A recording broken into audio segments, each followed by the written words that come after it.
Hola Claudia, buenas tardes. Hola Julio, ¿cómo estás? Muy buenas tardes, un saludo a todos, a todas, les mando un abrazo. Hoy te veo más contenta que siempre. ¿Por qué, Claudia? Porque fíjate Julio que esta semana creo que la economía de Estados Unidos nos va a robar toda la atención, porque creo que vamos a estar muy pendientes y debemos estar observando cómo una economía previa a las elecciones, pues no nos pide nada en materia de volatilidad, de nerviosismo, y que es una excelente oportunidad para observar lo bueno que tiene México y lo que podemos aprovechar ahora que vamos a poder observar el fenómeno, no sin antes pues estar muy cautos, querido Julio, porque, bueno, si gana Trump o si gana Kamala, vamos a tener diferentes escenarios, querido Julio. Híjole, pues sí, vaya que está complicado el asunto, al menos en términos indicativos, al menos lo que están anunciando, lo que dicen en los discursos. Ya sabes que luego los políticos anuncian una cosa y luego van haciendo otra y nos explican por qué no hicieron lo que prometían y por qué ahora prometen hacer otras cosas, pero sí hay elementos complicados en todo esto y como tú dices, a ver cómo viene, porque el ánimo al menos de Trump parece bastante deseoso de confrontaciones en diversas índoles con México, Claudia. Así es, querido Julio. Bueno, pues él va a volver, si ya entramos en materia, con este asunto de cómo nos puede perjudicar o nos puede beneficiar. Él va a entrar, querido Julio, de lleno a volver a llamar a los electores que anhelan o suspiran por Make America Great Again, ¿no? Hay una posibilidad de que gane 60-40 en estos momentos, según algunos analistas, pero hoy es un lujo revisar a la prensa estadounidense, ver cómo la agencia Bloomberg está apostando, Julio, por Kamala, ya sacó por ahí la chequera y como allá hacen el disclosure muy abierto como debe ser, pues ya dijo que va a aportar un poquito más de 50 millones de dólares, mientras The New York Times también hace lo suyo.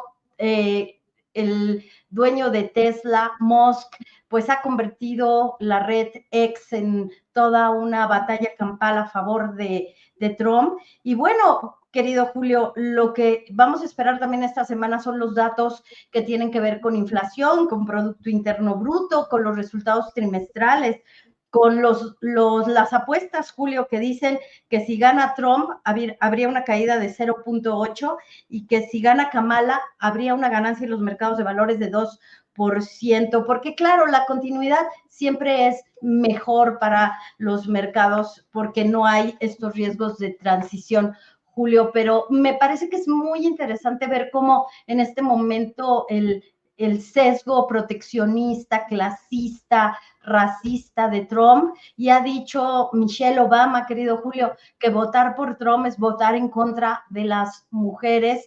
Y creo que también debemos observar cómo Europa también tiene mucho miedo del proteccionismo de Trump y que México no está solo. Ya ves que le dijeron a Puerto Rico cosas muy feas en la convención republicana que se dio allá en Nueva York y que ahorita pues los ánimos están muy caldeados, querido Julio, pero vale la pena de verdad esta semana observar cómo debemos tomar en cuenta estas declaraciones, lo que tú dices, Julio, cuando Trump dice que lo va a hacer o que no va a hacer tal cosa. Acá en México inmediatamente nos ponemos a decir que es solo por cuestiones internas. Por ejemplo, hoy dicen que por la reforma al Poder Judicial otra vez se presionó el tipo de cambio. Imagínate. Claro.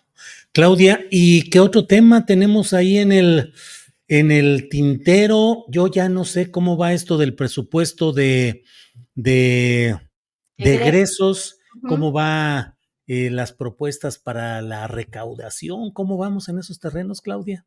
Bueno, hoy de entrada toda la gente está súper alarmada, querido Julio, que porque hay una falla en las bases de datos del Servicio de Administración Sí. Tributaria y no sirve la firma electrónica. El Servicio de Administración Tributaria salió a decir que no es cierto, que está funcionando correctamente, pero que si hay algún problema, que tú quieras hacer una factura, quieras tener un proceso, pues que les mandes una solicitud de aclaración. Pero ya sabes que ha sido hoy todo ese tema.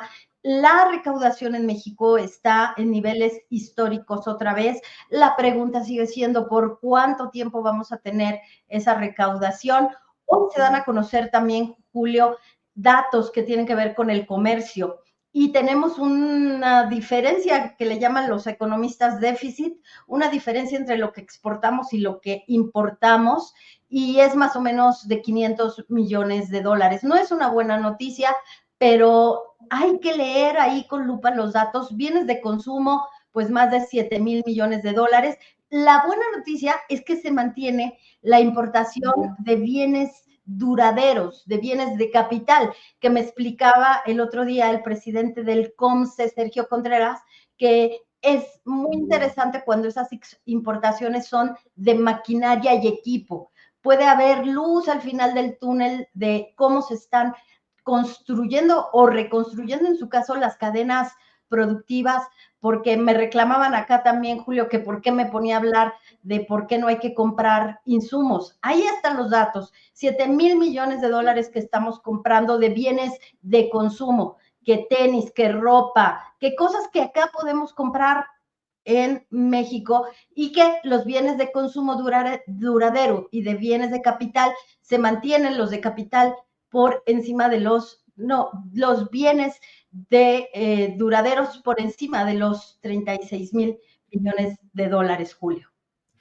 Híjole, Claudia, pues bueno, hay toda esa serie de asuntos. ¿Algún otro tema que nos quieras compartir, Claudia, o lo que tendrás mañana en tu programa de economía social? Lo que tú desees, Claudia. Sí, querido Julio, vamos a seguir hablando de las elecciones en Estados Unidos, vamos a seguir hablando de las implicaciones de cómo se concatena y cómo se integra la economía mexicana con Estados Unidos, cómo ya no es tan fácil que un ciclo político disloque lo que ya somos. Somos el principal proveedor de exportaciones manufactureras a Estados Unidos, desbancando a China. Y solo, Julio, un comentario final, si me permites, creo que tenemos unos minutitos Sí, más. sí, adelante, por favor.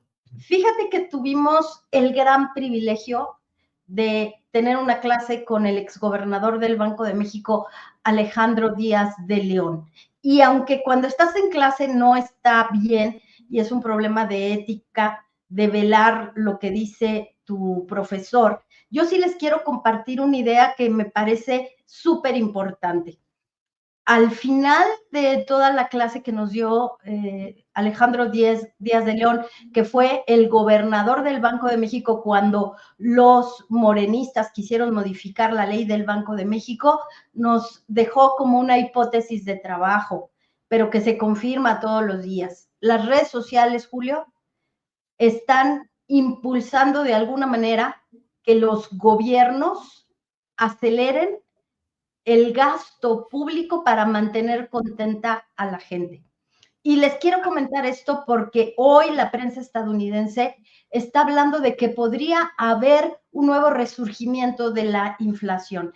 Eso no es una buena noticia porque recién estábamos viendo la luz al final del túnel acá en México, y que en Estados Unidos piensen que a pesar de que ya hubo ajuste en la Reserva Federal en las tasas de interés, habría un riesgo de inflación otra vez, pues nos deja preocupados, Julio, porque la inflación quizás en tiempos de volatilidad es lo más preocupante. Pero vamos a ver qué pasa, vamos a ver si las redes sociales, si los gobernantes, como que les queda claro que no es a través de la inyección de dinero que se puede ganar votos allá en Estados Unidos.